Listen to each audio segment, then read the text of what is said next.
I am the program administrator for the Northwest Tennessee Entrepreneur Center in Martin, and I'm also the director for our first ever Weakley County local food guide and the start of our local food network. It's about building community through food. So we hope to create a local food network where we forge collaborations and we are able to communicate what we're doing to help strengthen the local food system here in our county, but not only in Weakley County, in the whole entire northwestern Tennessee region. From what we learn about the resources we have currently in our food system, we're going to move from there and figure out what are our gaps, what are our needs, and eventually make an action plan. We hope to connect more producers with consumers. There's an education element to this process, and there's also a community economic development element as well. On the education side, we would like to attract new and young farmers and ranchers into the system that can build and add on to our local food system, as well as the school system and younger children growing up learning about agriculture and gardening and crops and how to eat properly and good nutrition. Now, being in northwestern Tennessee, we are in the agriculture belt, so a lot of folks already know this, but like our grandmamas, a lot of people don't do gardens anymore. They don't know how potatoes grow. They haven't seen the beauty of an asparagus plant. So there is that educational element and encouragement within the community.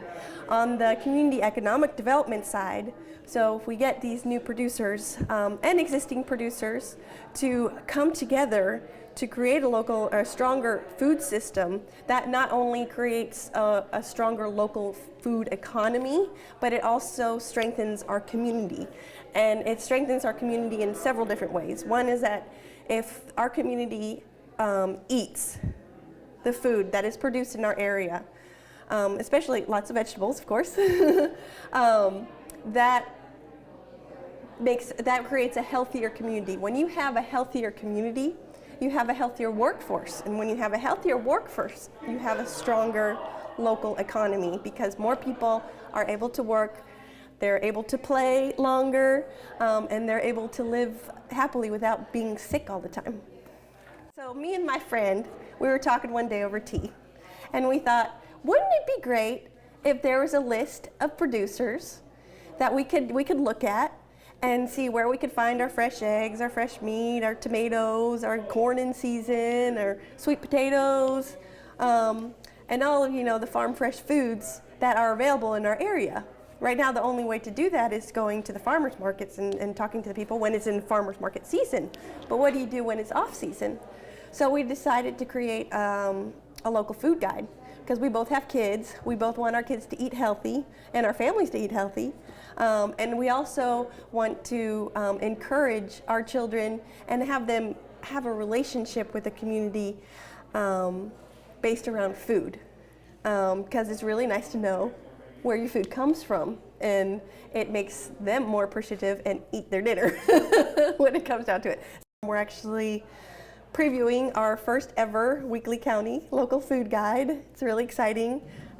We hope to continue this and have the guide grow, not only within Weakley County, but also have it for our entire region, the 9-county region in northwestern Tennessee.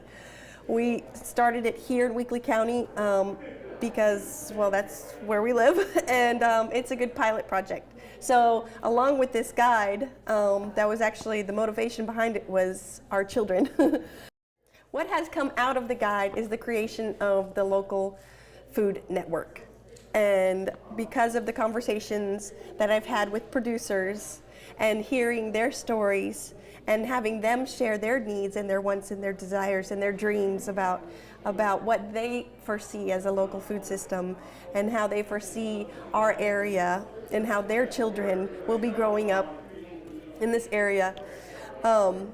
we created this forum, and so we hope to learn even more and figure out a way to get more fresh food into our schools, whether it's a farm to school program, whether it's creating raised gardens in our school, or maybe even developing a school curriculum that has a growing element to it.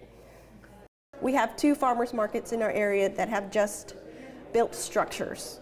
Martin has a new structure for their farmers market built last year.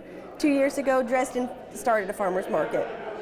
So that's proof right there that there is a need for a gathering place in the community that's focused on food, that's focused on eating. Now, we all have to eat, so why not eat healthy? And in the meantime, you really meet really great characters at the farmers market.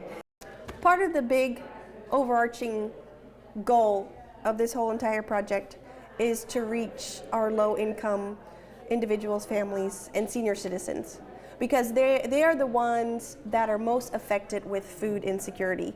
In our county alone, we are known as a food desert, which means there's not enough fresh food for people. Well, not even fresh food, there's just not enough food for people to access.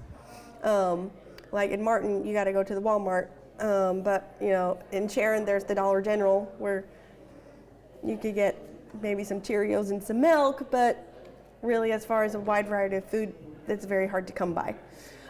So food insecurity is a big problem in our county. Just alone looking at SNAP participation, which is you know, food stamp participation in our county, there's a 25% participation rate.